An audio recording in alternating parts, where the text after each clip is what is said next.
Austin, let's start with your offseason. Specifically, you got engaged. So give us the scoop, give us the lowdown on how this went. Congratulations, by the way. Thank you. Yeah, it was incredible. We were at the Hotel Del Coronado and we went to brunch, and then I kind of snuck away and went up to one of their towers up there, and with probably the best view I've ever seen, and then had someone take her and walk her up there. And after I proposed, I had our family there, and we just kind of spent the day there. It was just an amazing day. That is so awesome. Now, did you get any advice from Will Myers on this whole thing or on the possible wedding? Have you gone to Will for advice? You know what? Believe it or not, Will is the love guru on this team. He is absolutely incredible when it comes to relationships.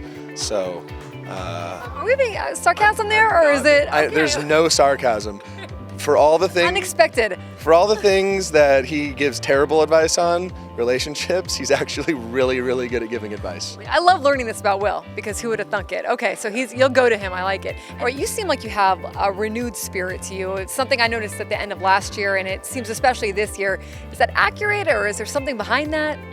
Yeah, I mean, I think I kind of found the love for the game again last year, and I've definitely taken it into camp. And I mean, we just have so many awesome young guys here that I feel like with, I mean, I got 3 years in the big leagues, and it's, it doesn't seem like much, but it's a lot more than most guys in the clubhouse. So I feel like if I can just pass on, some of the experiences that I've learned from, successes and failures a lot, just hopefully speed that process up for them, because we're going to need them this year and moving forward so we can start winning. You had such a strong second half last year after coming back from the elbow injury. Was that part of it, or is there something else behind just finding that love for it again?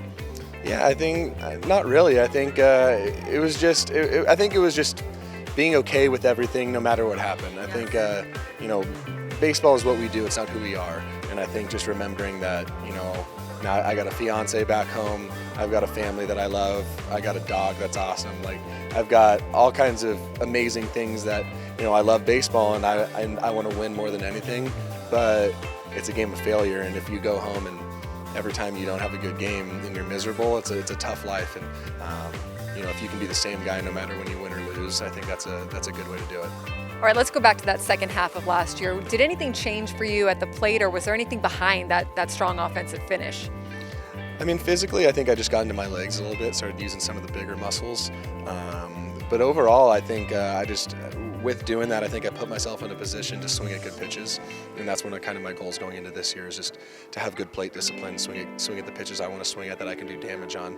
And I committed to that, and I didn't try and change too much. There's a lot of guys, myself included, when you start struggling, you try and change a bunch of things mechanically, as opposed to just, trust who you are and kind of go from there. Let's talk about the goals. So you've shown that you've got power at the plate. What's the next step for you? Is it more consistency, or is it something else that's specific?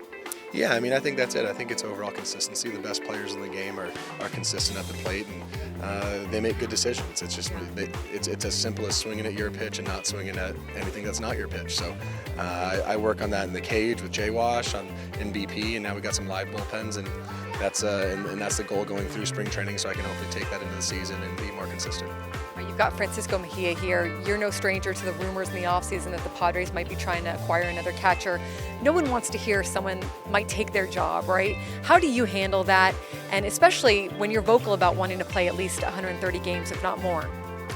Yeah, I mean, I don't listen to it a whole lot.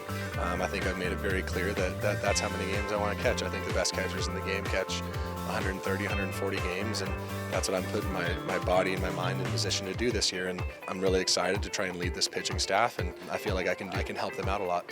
Being in your third year in the big leagues, how different do you feel? Just growing in these last 3 years, I mean, you've probably grown tremendously, just as a person and as a player. Does it just feel different now?